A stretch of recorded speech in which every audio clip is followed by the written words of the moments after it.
মানুষ আসলে সুখেও বাঁচে না, দুঃখেও বাঁচে না। মানুষ বাঁচে অভ্যাসে। যেদিন প্রথম তুমি তাকে পেলে, মনে হয়েছিল পৃথিবীর সব সুখ তোমার হাতে। সকালে তার মেসেজ, রাতে তার কল, ছোট ছোট যত্ন, সবকিছু নতুন লাগতো। কয়েক মাস পর দেখবে সেই একই মেসেজ, সেই একই কল তোমাকে আর নাড়া দেয় না।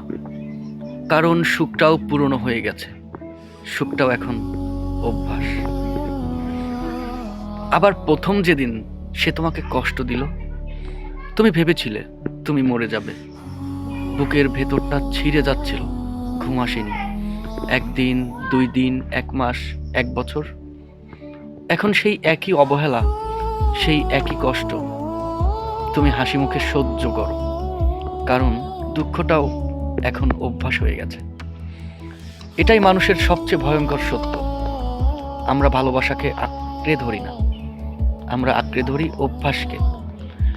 সে যে মানুষটা আমাদের প্রতিদিন ভাঙে, তাকেও আমরা ছাড়তে পারি না। কারণ সকালের চায়ের মতো তার কষ্টটাও আমাদের রুটিনে ঢুকে গেছে।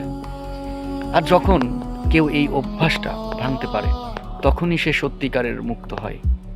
তখন সে বোঝে সুখও চিরস্থায়ী না, আর দুঃখও চিরস্থায়ী না। চিরস্থায়ী শুধু সেই মানুষটা যে নিজের অভ্যাস নিজেই করতে শিখে গেছে।